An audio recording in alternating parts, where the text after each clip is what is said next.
Hello everyone, I'm Febriana Aminatul Khusna from Tidar University. Today, I'm going to talk about the importance of sex education for Indonesia's young generation. Free sex is the impact of changing times that are increasingly developing. Free sex is one topic that cannot be separated for some people to discuss. In Indonesia, free sex is a topic that never ends to be discussed rapidly. This is evidenced by the large number of reports that show many teenagers get pregnant before marriage. Most of them are still in junior high school to university. The research conducted by the non-governmental organization Sinovac Research showed that the free sex activities of Indonesian teenagers have been carried out since they were 16.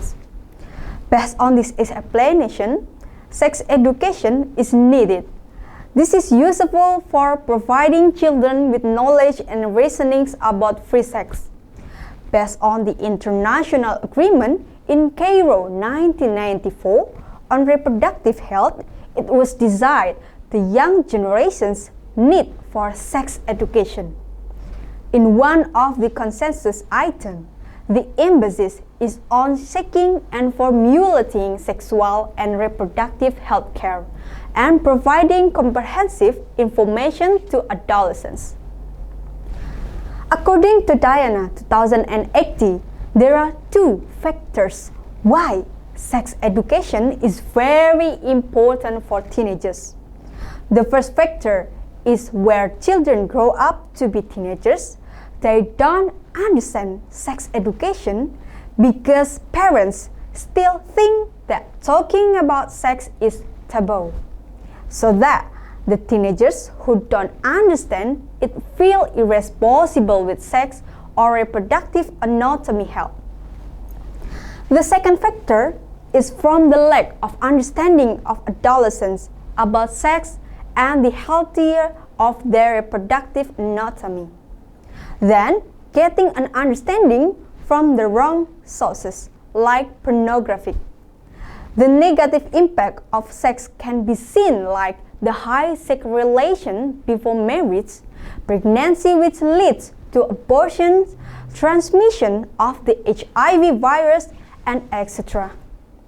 Ladies and gentlemen, the purpose of sex education in general is to produce adult humans who can lead happy life because they can adapt to society and their environment and responsible for themselves and people.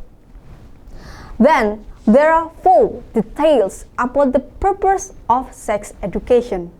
The first is establish an understanding of the sex differences between men and women in the family, work and all life, which are always changing and different in every society and life.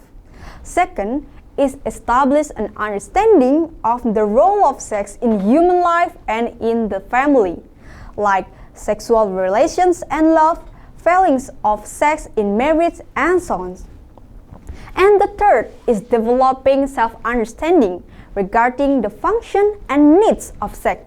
In other words, sex education in a narrow sense is education about human sexuality. And the last is helping the young generations in developing their personalities so that they are able to make responsible decisions. For example, choosing a mate whether or not they live in a family, divorce, sexual morals, and so on. Well, ladies and gentlemen, based on the explanation that I have described, it can be concluded that the need of sex education is really necessary so that it can reduce and prevent related negative effects of free sex. Sex education is also one of the goals of a healthier life. This goal is also supported by the SDGs number 3, good health and well-being. I'm Febriana. Thank you and see you.